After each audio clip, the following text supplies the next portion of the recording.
Hi friends, இன்றைக்கி இந்த வீடியோவில் குழந்தைங்கள்லேருந்து பெரியவங்க வரைக்கும் ரொம்ப ரொம்ப பிடிக்கும்.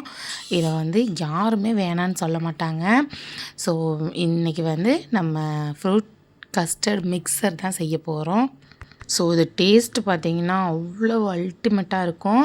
ஸோ அதை நீங்கள் ட்ரை பண்ணினீங்க அப்படின்னா கண்டிப்பாக மறக்கவே முடியாது.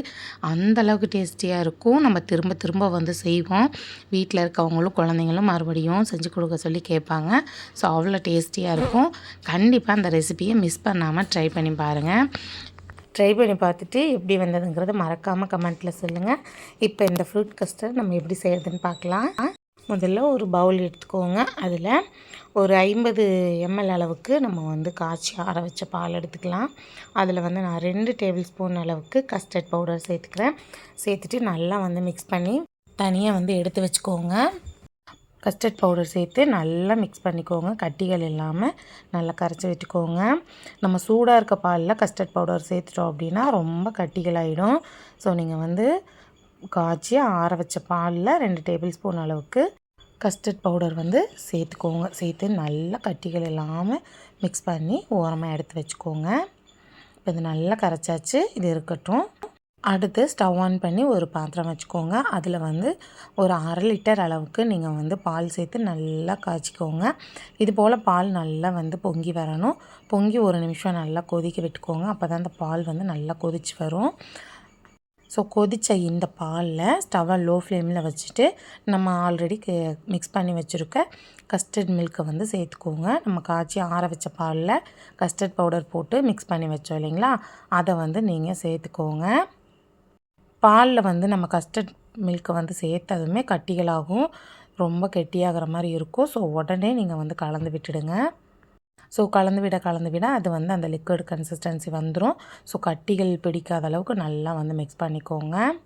நீங்கள் இன்னும் கூட இதில் பால் சேர்த்துக்கலாம். நல்லா சூடாக பால் இருக்கும்பொழுது நம்ம கஸ்டர்ட் மில்க் சேர்த்துட்டோம் அப்படின்னா இது போல் சீக்கிரமாக கட்டிகள் விழுந்துடும்.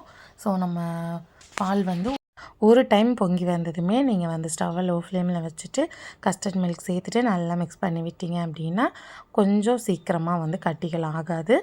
ஸோ கொஞ்சம் லேட் ஆகும். அந்த டைமில் நல்லா நம்ம மிக்ஸ் பண்ணி விட்டுட்டு நல்லா ஒரு திக் கன்சிஸ்டன்சி வந்ததுக்கப்புறம் நம்ம ஸ்டவ் ஆஃப் பண்ணிடலாம்.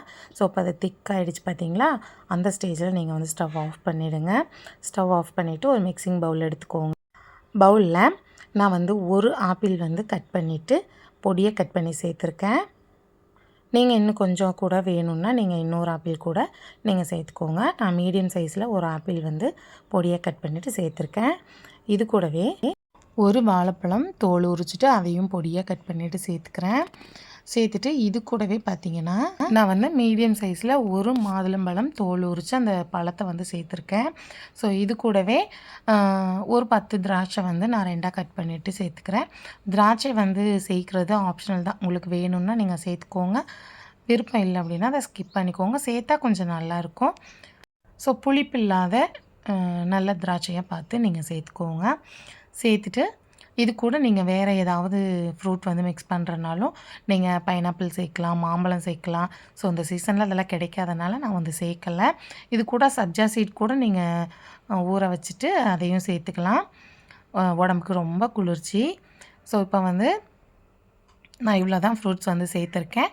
நீங்கள் வேணும்னா இன்னும் கொஞ்சம் ஃப்ரூட்ஸ் சேர்த்துக்கோங்க. இப்போ நம்ம ஃப்ரூட்ஸ் எல்லாம் சேர்த்தாச்சு.